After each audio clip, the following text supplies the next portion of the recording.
या कृतज्ञ माणसानं त्या राजहंसाला जवळ बोलवलं आणि जवळ बोलवल्यानंतर त्या राजहंसाला जवळ घेतलं आणि त्याचे पख उपटून टाकले. की ज्या राजहंसानं ऊन लागू नये म्हणजे त्याच्यावर पख धरले, त्याला सुंदर गोड गोड फळ आणून दिले, त्याला थंडगार पाणी आणून दिलं, त्याच वाट सरून त्याचे पख उपटून टाकले, सहजाच्या काड्या काटक्या घेतल्या, तिथं जाळ केला आणि त्या राजहंसाला मारून त्याच्यामध्ये त्याला भाजलं. भाजून त्या राजहंसाचं मांस त्याने आपल्या डब्यामध्ये भरलं आणि पुढच्या प्रवासाला जाऊ लागला. पण राजहंस ज्या राज्यात राहत होता तो राजहंस रोज स्वर्गात जायचा, तिथं कथा कीर्तन ऐकायचा आणि आपल्या राजाला जाऊन सांगायचा. पण 2 दिवस झाले माझा राजहंस मला कथा कीर्तन सांगण्याकरता आला नाही. म्हणून राजाने आपले नोकर चाकर त्या राजहंसाच्या शोधाकरता पाठवले. राजहंसाच्या शोधाकरता पाठवल्यानंतर इकडे तिकडे पाहू लागले, त्या झाडाजवळ पाहू लागले तर राजहंस दिसला नाही. इकडे तिकडे पाहू लागले तर त्या झाडाखाली त्या राजहंसाचं रक्त सांडलेलं दिसलं. तिथं मात्र त्याचे ते पख उपटून टाकलेले दिसले, तिथं ती शेकोटी पेटवलेली दिसली. आणि मग लोकांना असं वाटलं, राजाच्या नौकरांना, की इथं राजहंसाचा कोणीतरी घात केला. पळत पळत राजाकडे आले, राजाला सांगू लागले की राजे साहेब, आपल्या राजहंसाला कोणीतरी मारलं. राजाची तळपायाची आग मस्तकाला गेली. राजानं सांगितलं की जा, अजून तो कुठे लांब गेला नसेल, पकडून आणा त्याला. आणि पकडून आणा म्हटल्याबरोबर राजाचे नौकर चाकर दाही दिशा पळू लागले. जाता जाता एक वाट सरू त्यांना दिसला, त्याची जडती घेतली आणि त्याच्याकडचा जो डबा होता तो उघडला. आणि उघडल्यानंतर त्याच्यात पाहू लागले तर त्याच्यात त्या राजहंसाचं मांस होतं.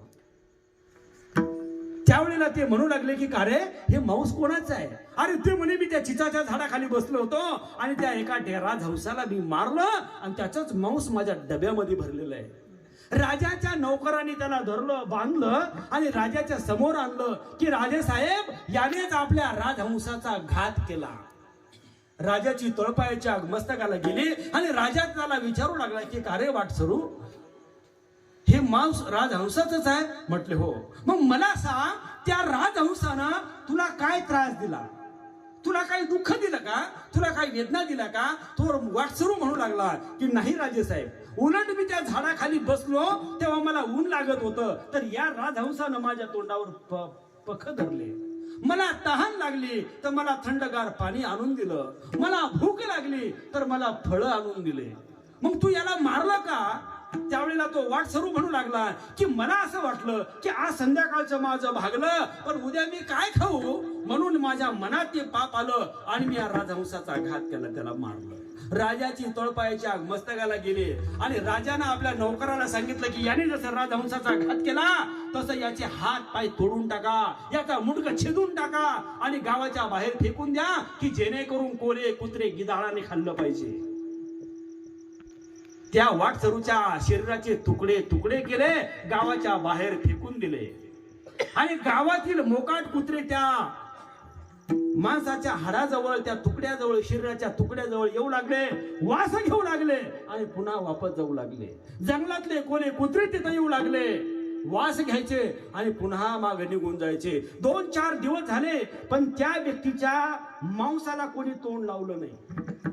शेवटी वास सुटला, तो वास राजाच्या दरबारामध्ये येऊ लागला. राजाने सांगितलं की का रे, अजून वास कसा येतो?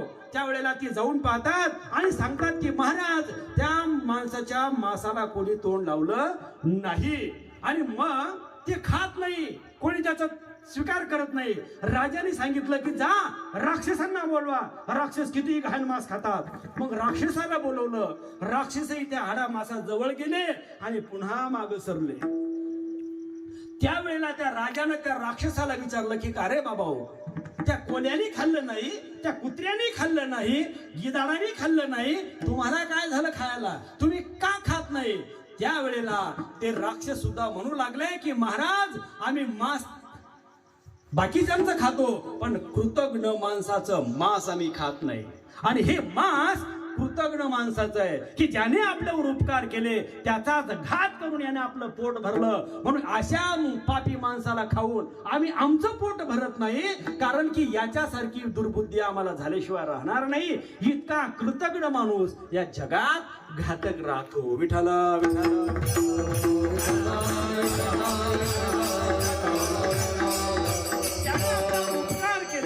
त्याच्या उपकाराला आपण कधी विसरलं नाही पाहिजे. त्याच्या उपकाराला आपण कधी विसरलं नाही पाहिजे. या जगात 2-4 प्रकार मी आपल्याला सांगेन की अपकार्यावर अपकार करणारा एक वर्ग आहे, उपकार्यावर उपकार करणारा एक वर्ग आहे, आणि अपकार्यावर उपकार करणारा आणि उपकार्यावर सुद्धा अपकार करणारा एक वर्ग आहे. असे 4 वर्ग आहेत. विठाला विठाला विठाला अपकार्यावर अपकार. ज्याने आपल्यावर अपकार केला त्या अपकाराची परतफेड उपकाराने नाही करायची, अपकारानेच करायची. त्याची परतफेड अपकारानेच करायची. आता प्रत्येकाचं जर उदाहरण सांगायला लागलो तर आपला टाइम निघून जाईल. हो, सहस्र अर्जुन आहे आणि तो जमदाग्नी ऋषीकडे गेला आणि त्या जमदाग्नी ऋषीला या सहस्र अर्जुनाला 21 वेळा वार करून ठार मारलं. सहस्र अर्जुनानं जमदाग्नी ऋषीला मारलं. त्याचा बदला अपकार केला उपकार्यावर, तर त्याचा बदला त्या परशुरामानं त्या सहस्र अर्जुनाचा मारलं आणि त्याचा घात करून 21 वेळा निक्षत्रिय अशा प्रकारची त्याने काय करून टाकली, पृथ्वी करून टाकली. हा आहे अपकार्यावर अपकार. अपकाराची परतफेड हे अपकारानेच करायची आहे, उपकाराची परतफेड उपकारानेच करायची आहे. पांडवाच्या राजसूय यज्ञामध्ये शुकाचार्याने एक भाताचं शीत खाल्लं, ते मात्र त्या शुकाचार्यानं सलत होतं. म्हणून अर्जुनाचा जो नातू होता त्याला परीक्षित राजाला शुकाचार्य भागवत सांगितलं आणि त्या एका भाताच्या शीतातून शुकाचार्य उत्तीर्ण झाले. याला म्हणतात उपकार्यावर उपकार. विठाला विठाला विठाला.